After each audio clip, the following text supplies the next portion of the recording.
to progress technologically, I swear by Allah, faster than its growth in technology, it is retrogressing morally and spiritually.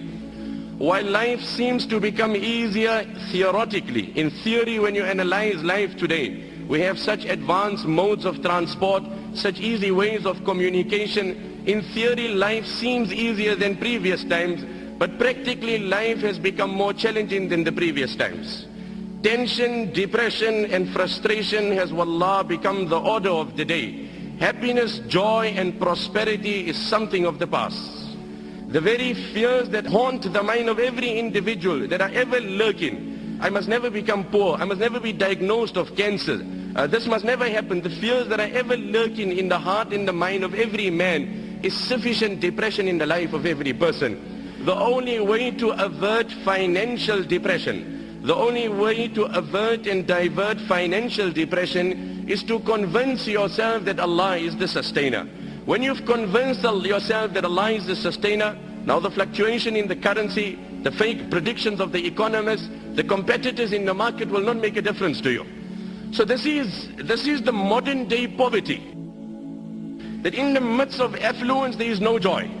In the midst of comfort and luxury there is absolutely no joy. Nabi alayhi salam then said in the riwayat of Ibn Hibban, إِنَّمَا الْغِنَى غِنَى الْقَلْبِ وَمَنْ كَانَ الْغِنَى فِي قَلْبِهِ فَلَا يَضُرُّهُ مَا لَقِيَ مِنَ الدُّنْيَا. No, Abu Zar, wealth in essence is the contentment of heart. And no Niagara Falls and no Victoria Falls can give you that contentment that is divine from Allah.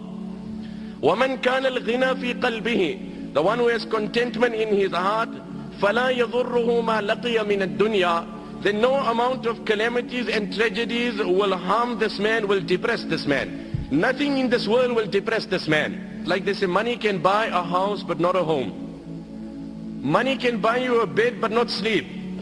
Person can be sleeping, on water bed, as they say. Insomnia is a medical condition that's only growing in the world. Deprived of sleep. And on the other hand, there is a beggar, a pauper, sleeping under the tree in mid-traffic. The people are driving, people are busy, engaged, and he's enjoying the divine sleep of Allah in the shade that Allah has provided. I swear by Allah, the greatest contributing factor to depression is guna. Ask that young boy who after he takes a pill and he's on a buzz and he's on cloud 9 and he's floating somewhere else, as soon as he becomes sober, he goes through such depression that he's left with one of two options. Either he commits suicide or takes a pill again. There's no other choice in the life of that young boy.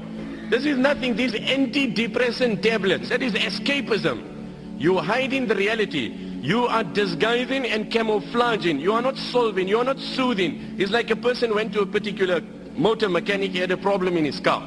He says, you know what, as I'm driving, there's this very strange and peculiar sound coming out, and I can't trace the problem. So the motor mechanic had a look at the car, but he couldn't trace the problem. He says, you know what, I can't really find anything, but I got a way out. I can solve the problem for you.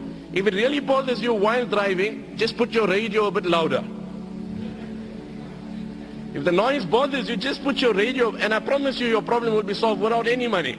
I swear by Allah, that is antidepressant tablets. You have solved no problem. You have only camouflaged it, you've disguised it. The problem remains. Become sober and it's worse than what it was.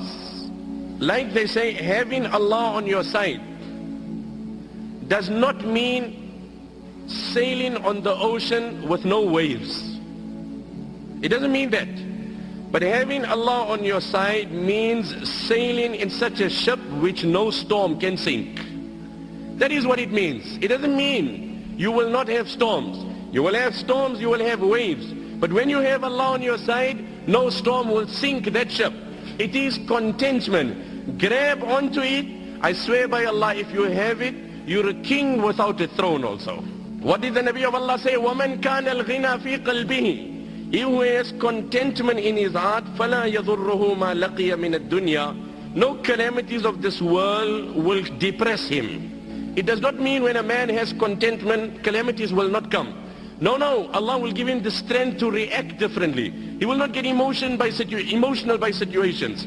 Allah gives you the ability to focus on the reward promised in that challenge in Akhirah.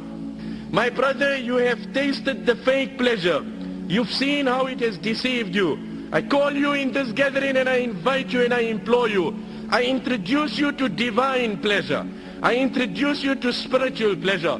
Wallah, there is such pleasure in salah. A time may Allah favor you with it, one and all. that moment comes in your life, Allah's qasam, where you will go in sajda. And I promise you, you will derive such pleasure. Allah's qasam, in His control is my life. You won't able to lift your head up.